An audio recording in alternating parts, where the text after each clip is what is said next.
अलाहाबाद प्रमाणाची परिस्थिती यावर्षी अजिबात नाही आहे. आंब्याची परिस्थिती फार हलाखीची आहे आणि आंब्यावर फार मोठं संकट आलेलं आहे.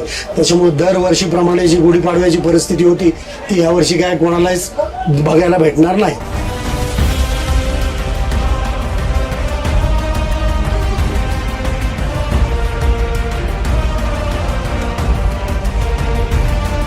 कोकणचा प्रसिद्ध हापूस आंबा बाजारात दाखल झाला असला तरी यंदा गुढीपाडव्याला हा आंबा ग्राहकांच्या आवाक्याबाहेर गेलाय. यंदा मुंबई एपीएमसी घाऊक फळ बाजारात सध्या हापूस आंब्याचे दर गगनाला भिडलेत. आज बाजारात एकूण 17,000 आंब्यांच्या पेट्या दाखल झाल्या असून यामध्ये कोकणच्या हापूसच्या सुमारे 6,500 पेट्या तर कर्नाटक आणि केरळमधील सुमारे 11,000 पेट्या आल्यात. कोकणातील हापूस आंब्याचे उत्पादन यंदा तब्बल 60 ते 70% घटल्यामुळे दरात मोठी वाढ झाली आहे. व्यापाऱ्यांच्या माहितीनुसार कोकणातील हापूस आंब्यांची पेटी सध्या 10 ते 15,000 रुपये तर कर्नाटक आंब्यांची पेटी 8 ते 12,000 रुपये दराने घाऊक बाजारात विकली जाते. शनिवारपर्यंत सर्वसाधारण 3,500 पेटीची आवक होती, परंतु आज असं दिसतंय की एक साधारण 5,000 ते 6,000 पेटीची आवक व्हायला पाहिजे.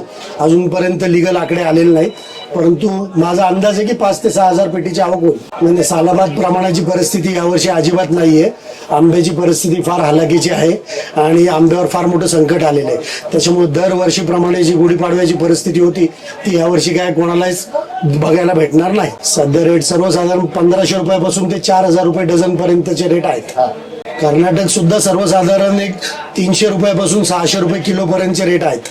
कर्नाटकचे सुद्धा बाजार, कर्नाटक नाही सध्या केरला तामिळनाडू असा त्या एरियामधला माल आहे, पण त्याला कर्नाटक असं संबोधलं जातं.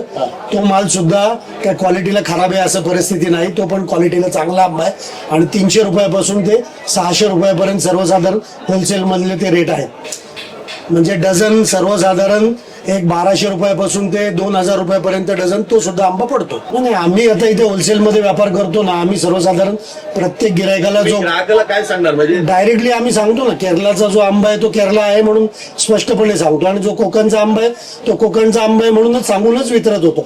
कारण त्याच्या रेट्समध्ये पण तशा पद्धतीची तफावत असते, त्यामुळे काय प्रश्नच येत नाही. असं काय कुठे इथं असं काय केरळचा सांगून म्हणजे कोकणचा सांगून केरळचा देण्याचं काय कारण नाही. आणि इथली आमची सर्वसामान्य जी गिरायकं आहेत मुंबईमध्ये सगळे विक्री करणारी, त्यांना केरळमधला आणि कोकणमधला फरक हा 100% कळतो. युद्धाच्या परिस्थितीमुळे आंब्यावर 100% परिणाम होणारच आहे.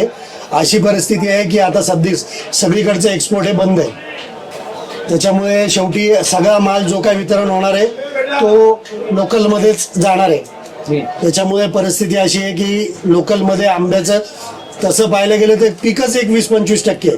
त्याच्यामुळे एक्सपोर्टची फार मोठी गरज आहे असं मला वाटतच नाही. आंबा आपला महाराष्ट्रामध्ये आणि भारतामध्येच योग्य पद्धतीत वितरित होईल, काय अडचण येणार नाही. 20-25% ओव्हरऑल जे गेल्या वर्षीच्या तुलनेने 25% पीक यावर्षी कोकणातल्या आंब्याचं आहे. दरम्यान बाजारात कोकणचा हापूस कमी असल्यामुळे अनेक गाळ्यांमध्ये हापूसच्या नावाने कर्नाटक आणि केरळमधील आंबे विकले जात असल्याचेही चित्र पाहायला मिळते. सध्या बाजारात हापूस आंब्याचे दर 1,500 ते 4,000 रुपये डझन इतके आहेत. त्यामुळे यंदा गुढीपाडव्याला अनेकांच्या ताटात कोकणाचा खरा हापूस येणार का असा प्रश्न उपस्थित होतोय. Bureau report, APMC news.